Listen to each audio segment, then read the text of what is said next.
What's one truth about life that nobody warns you about? Story 1.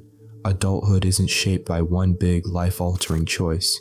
It's shaped by thousands of tiny decisions you make while exhausted, stressed, or afraid. Those small, forgettable choices quietly carve the path of your entire life far more than any dramatic turning point ever will. Someone once told me a mindfulness idea that stuck. There's no such thing as work time, chore time, family time, and me time. It's all your life, all moments of your existence if you let them be. Even sitting in traffic or slogging through your shift becomes part of your time, instead of something you have to endure while waiting for the rare stretch where you're finally on the couch with your cat. Life doesn't start later, it's happening right now. Story 2. As you get older, your parents' flaws become much more visible. Painfully so. For a lot of people, that realization is terrifying. One parent wrote that they love their daughter deeply but constantly fear repeating the damaging patterns they grew up with. Their mother was abusive, so now they worry that they're too gentle, too permissive, too anxious about setting boundaries. When their daughter told them, "You're the parent, you decide," it hit hard. They felt like they weren't doing enough, weren't structured enough, weren't the steady figure they wished they had growing up. The fear of becoming your own parent, even in small ways, is real. And it lingers, especially when the only examples you ever had were examples of what not to be. Story 3. No one prepares you for the fact that life is basically an endless chain of crises. You're always dealing with something: unexpected bills, sudden medical issues, relationship problems, layoffs, recessions, natural disasters. The problems don't stop when you become stable. They just change shape. There isn't a point where life suddenly calms down. You just move from one challenge to the next until you're gone. It sounds bleak, but for many people, it's simply the truth adulthood slowly teaches you. Story 4. People joke about death or accept it in the abstract, but nobody actually warns you about what dying looks like. Modern healthcare has hidden death away in hospitals and hospice facilities, so most of us don't witness it until we're adults. And by then, it's jarring. You don't get to choose the way it happens, and it's rarely peaceful or dignified. Your feelings in your final moments will come from how you lived, what you chose, and whether those choices feel worth it at the end. It's a quiet reminder to make decisions you'd be able to stand by on your deathbed, not just ones that get you through the moment. Story 5. Everyone is told that change is constant, but the message doesn't land until life proves it. Even if you achieve your version of a happy ending, the next day still arrives, along with new problems, new shifts, new disruptions, and sometimes life turns upside down through no fault of your own, no matter how stable everything seemed. Change doesn't ask permission, and it doesn't care if you're ready. It just happens again and again for as long as you're alive. Story 6. If you and your spouse aren't intellectually compatible, you're going to struggle. A lot. And tied to that is this: you should only marry someone who meets the majority of your standards, no matter how unreasonable other people claim they are. The person you choose to spend your life with shapes your long-term happiness more than almost anything else. If you marry someone you feel like you're settling for, resentment creeps in, and your future takes the hit, sometimes for decades. So build a list of traits you require in a partner and stick to it. People will call you picky or shallow, but they won't be the ones living with your choice, or dealing with the fallout if the marriage collapses. Sometimes being alone is far better than untangling yourself from a miserable marriage years later. Story 7. The harsh truth is that most people don't truly care about you. Everyone is overwhelmed by their own problems, and whatever you're facing is largely yours to handle. Life is cold, unfair, and unpredictable, and good people suffer while awful people thrive without consequence. People also pretend that inner qualities matter most, but they judge you first and permanently by what they see on the outside. Appearance, confidence, and social skill shape how the world treats you, no matter what inspirational quotes say. And when society loses its structure, when the veneer of civility cracks, people will abandon politeness instantly. Survival instincts take over. That's why being both book smart and street smart matters. You need the ability to read people and their intentions because in the wrong situation, kindness evaporates fast. Story 8. You can sabotage your entire career simply by trusting that your parents always know best. A lot of parents give advice based on the world they grew up in, not the world you're entering. They mean well, but their understanding of modern industries, opportunities, and timing can be decades out of date. Sometimes listening to them means letting incredible chances slip away. One person shared how they turned down jobs because their father advised against them, even though their intuition said to try. Now they're older, struggling to find work, and realizing they missed out on two of the biggest life decisions, their career and even their marriage, because they didn't want to disappoint their parents. It's heartbreaking, but it's common. Wanting to make your parents proud can quietly derail the life you should have chosen. Story 9. People should warn you how life-changing it is to surround yourself with people who genuinely love people. Not just you, but humanity as a whole. Being around people who are emotionally generous, warm, and supportive changes everything. And the same is true in romantic relationships. If someone says, "I usually hate people like Hamama, but you're an exception," run. That's not a compliment. It's a warning that they fundamentally dislike something that makes you who you are. On the flip side, if someone loves a trait in people and you happen to embody it, their affection isn't proof that you're special. It simply means they have the emotional capacity to appreciate the value others bring into their life. That's the kind of person you want in your orbit.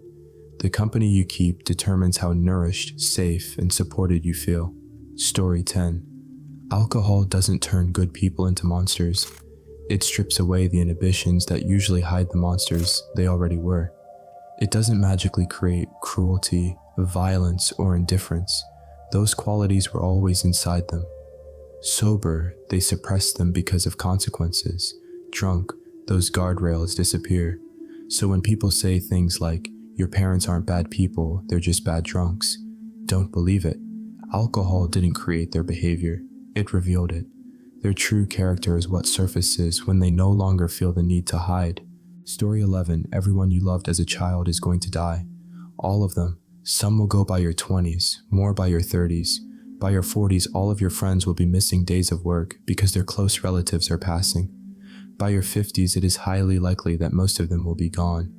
One day, you will sit down with your kids to look at old family photos, and every single person in those photos will be gone. That time and place will only exist as a figment in your memory. You will realize exactly how short our time on Earth is and how fast we will be forgotten. Story 12. When you buy a home, you go through this emotional roller coaster of looking at houses, comparing this to that, going back and forth between the broker, the agent, this person, that person. Then you make your offer, then the place you want goes under contract for someone else. Then you gotta find another place. You decide what you're gonna sacrifice. Is it having this type of cabinet? Are you willing to sacrifice a half bathroom, a backyard, more back and forths? Then you close. You part with a large chunk of money you've been very used to seeing in your bank account. You get the keys, you move in, and then nothing. You get a million congratulations, and then after that, you're just sitting in your house like story 13. You can spend years in therapy trying to figure out what's wrong with you. Years of self-reflection, trying to change yourself, and still have a hard time coming up with answers or a solution. But meanwhile, an outsider onlooker or family or friend can look at you, your behaviors, your past, and immediately know what's wrong with you. It's almost like everyone else knows something that you don't know. It's a bit of a mind twist and a hard pill to swallow. Like everyone else knows the answers about you but you. And it's so hard to change. For example, you can observe generational trauma from someone. It's something you can easily determine if you're an outsider and be like, "Oh yeah, that makes sense, it's X that's causing them to behave this way." But the person who is wrapped up in those issues, they can't see it.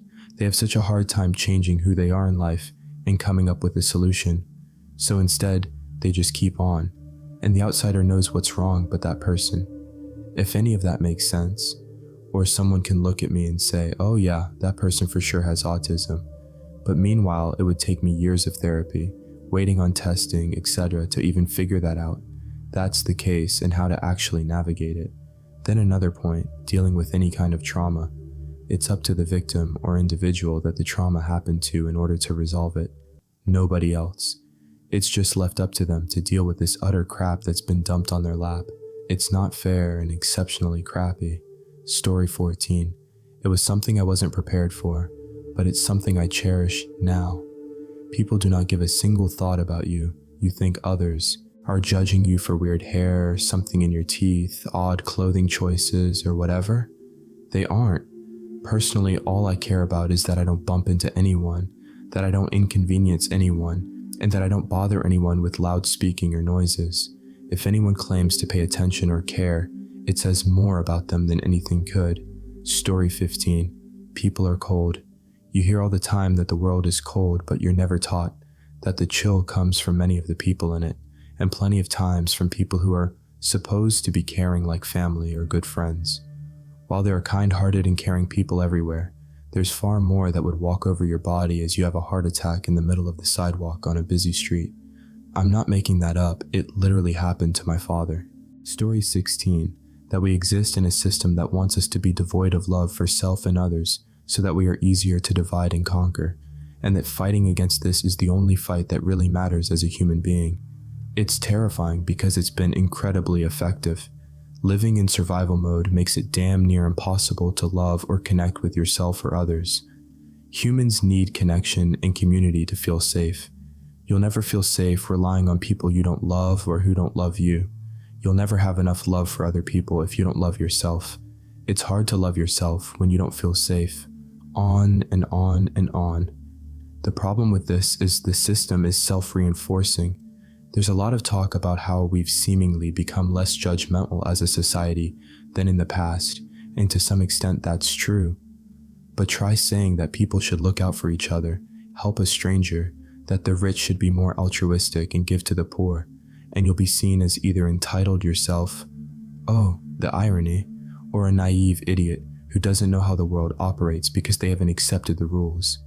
And suddenly, you notice that there's a blind spot in the non-judgmental attitude, and that empathy is mostly performative anyway, and it's all engineered from the top down to uphold the system. But most people fail to even notice. Story 17. Nothing is promised, nothing. Diagnosed with premature menopause at 29, completely medically infertile in my 20s. We're adopting, and had always planned to, which we're so excited about.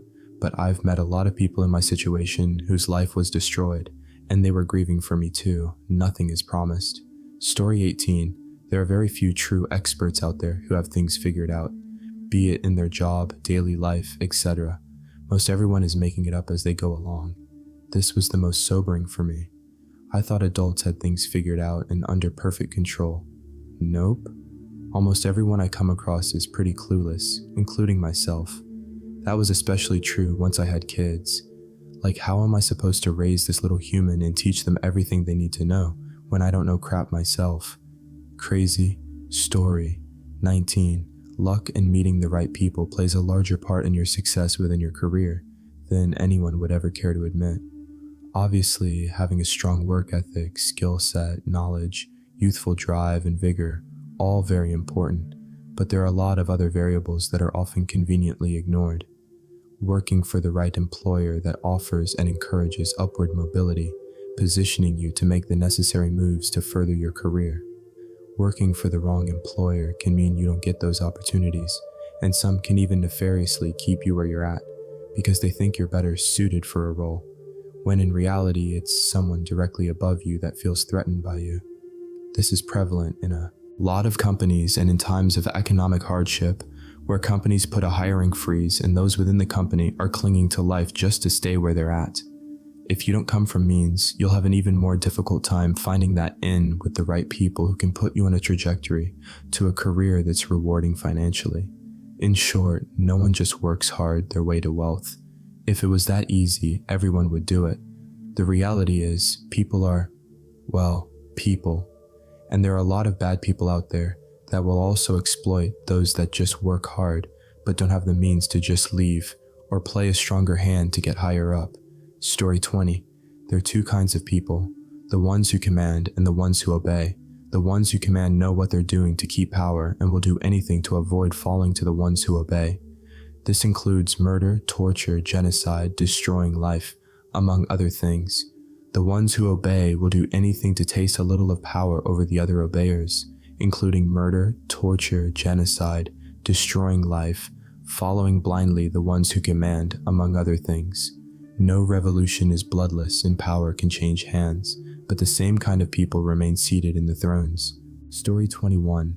For every unexpected windfall you come into, you're going to hit 1,000 unexpected expenses. There's no karmic balance to the universe where you win some, you lose some. When it comes to finances, the natural order of things will always be that your car randomly needing a $600 expense is orders of magnitude more likely to happen on any given day than getting a $600 check in the mail, because the hospital miscalculated the amount that insurance was going to cover on your surgery last year, or finding a Bitcoin wallet from 2014 you forgot about. I think it's easy to think about unexpected expenses as part of the general ether of you can't predict what life is going to offer you on any given day. But the scales are always going to be tipped in favor of needing to spend money you weren't planning on spending, rather than gaining money you didn't anticipate gaining, and your financial planning should reflect that imbalance. Story 22. When your brain develops to a point where you start asking yourself questions that make you short-circuit. Why do we exist? What does it even mean to exist or be alive? How did we get here? What happens when we're not here? When does consciousness begin? When does consciousness end? How is the universe so big? How does it go on forever? Where is the universe? What's on the outside edges of our universe? If there is a God, who made God?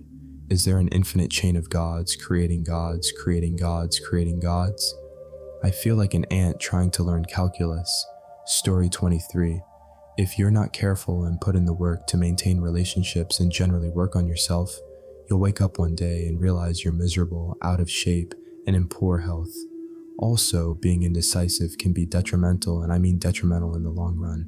It sneaks up on you, and it's like one day you were a young teen with your life ahead of you and countless possibilities, and, oh, I'll figure it out, I still have time.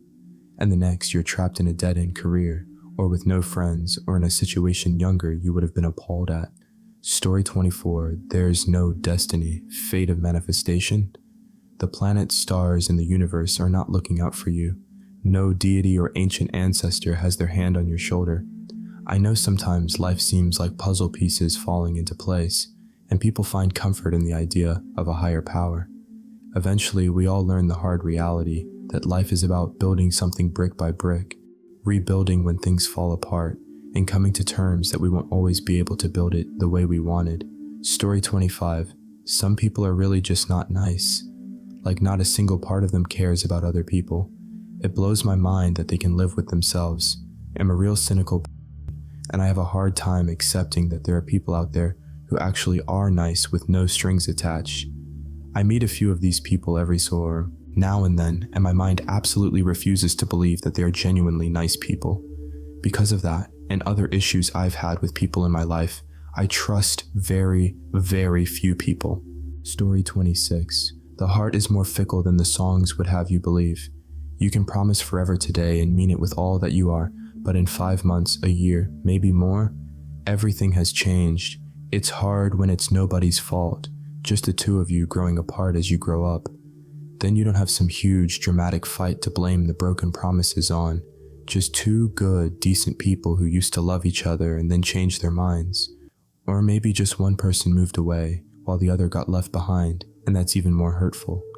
From then on, you'll start second-guessing yourself, because if you were painfully wrong about something that once felt so absolutely perfectly right, then what if you're wrong about this too?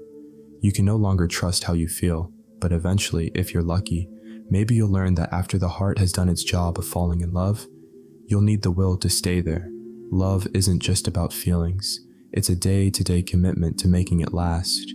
When you're young, however, it's so difficult to let go of the myth that when you find that one person, everything will fall into place, because it's meant to be.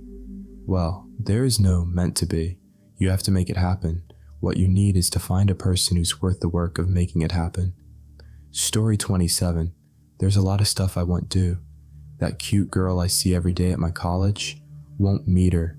All those great books and music, won't read or hear it. Finishing and recording some of the songs I write on guitar, won't happen. All cool things I could build in my work, won't happen. All kinds of science that are interesting, biology, physics, maths, You can know even 0.1% of the fun stuff there is to know. Thousands of beautiful places around the world. Won't see 98% of them. I guess my expectations towards life were a bit exaggerated when I was a kid. Story 28, that I'm bipolar and not just depressed. Bipolar is forever. I'd hoped to get over the depression and be normal. Just because you're bipolar forever doesn't mean you can't get better. You can be cured, but there certainly is treatment, and some people do really well on it. I'm bipolar type schizoaffective and have been doing pretty well over the last couple of years on medication, occasional therapy, mostly just to check in and make sure I'm not slipping without noticing, and journaling. Story 29, that people aren't as nice as you grew up expecting them to be. A lot of people are out to get ahead of each other and are general jerks. I miss having my little friends in elementary school, sitting at lunch or playing on swings. That was much better than fighting for my parking spot this morning. The woman was already past the spot with myself and another person behind her before she saw a car leaving. She attempted to back up, even tried to make us feel bad by flashing her handicapped hanger. It sucks to be afraid for your car because someone is too stupid to see you when they're wrong. Sorry, but I have a 9 a.m. class and you're not handicapped. Edit, I should include a note that I've seen this woman around before, and that I live in a large city where probably half of the driving population has a handicapped hanger. There was a full handicapped row that did have spots. So, I don't even know what was going through her head. Bicycle cops went by and she even tried to complain. They told her to move. Story 30.